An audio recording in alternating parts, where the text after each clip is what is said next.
Like most colleges, our campus hosts a huge one-day event designed to introduce incoming students to every possible student club or organization available to them on campus.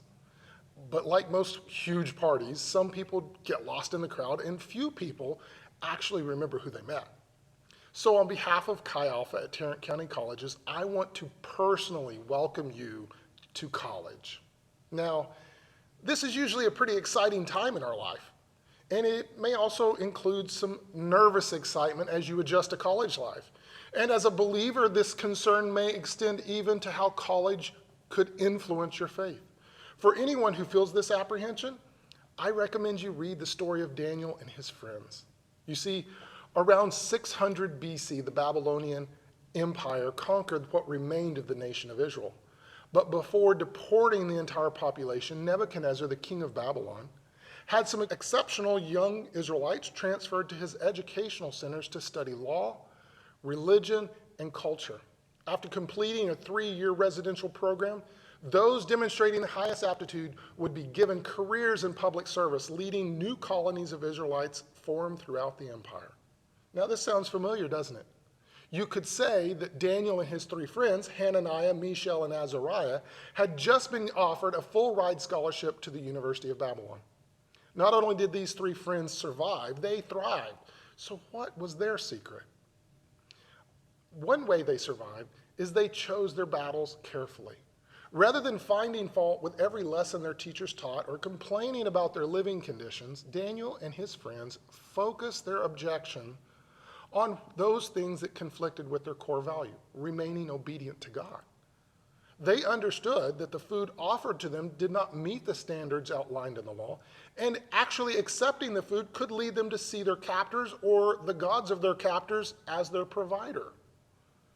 But Paul tells us that rejecting evil is only half the answer. He suggests that those who truly love God also hold tightly to what is good. So simply refusing to eat the food, Daniel and his friends would have created more problems for themselves. Instead, they took time to offer an alternative to those who were responsible for them.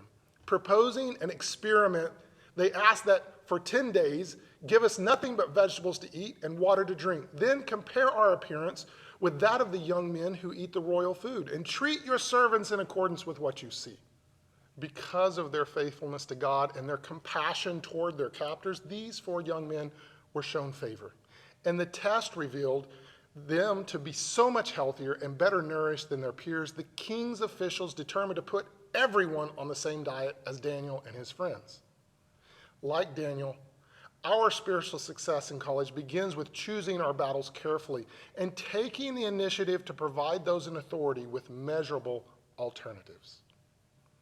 Another key to spiritual success on campus is that we must commit to excellence in all things. For example, after completing all the training at the University of Babylon, the administrators presented the entire graduating class to King Nebuchadnezzar. The Bible indicates that Daniel, Hananiah, and Mishael, and Azariah did so well that they graduated with honors ahead of everyone else. And in matters of knowledge, wisdom, and understanding, the king even found them 10 times better than his own current advisors. So naturally, Daniel and his friends were quickly offered positions in the king's court.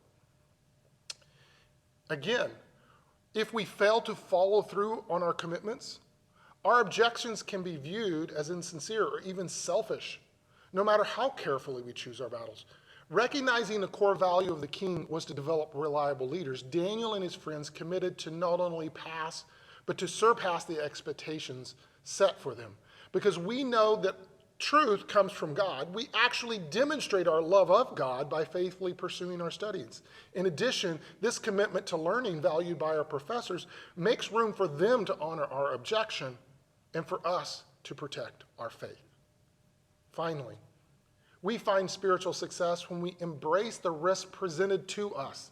In Daniel's story, we see the king summon his advisory council shortly after Daniel and his friends were appointed. In response to a disturbing dream, the king demands his advisors tell him his dream, because only then can he be certain that the interpretation is accurate. To offer some additional motivation, the king threatens to tear them limb from limb if they fail, including Daniel and his friends. Although the king's demands were excessive, Daniel does not plead for leniency and he does not run and hide. Instead, he steps forward on behalf of the entire council, requesting time to hear from God, the only one who could possibly answer the king's questions. Given this additional window of time, Daniel calls the same three friends together to pray. And during the night, God reveals both the king's dream and its meaning to Daniel in a vision. The following morning, Daniel presents everything to the king, giving God all the praise. I encourage you to step out in faith, just like Daniel. Expect God to do great things in your life and through your life this year. Remember, spiritual success on campus causes a ripple effect that impacts everyone around you. So don't be afraid to take a risk for God and for others.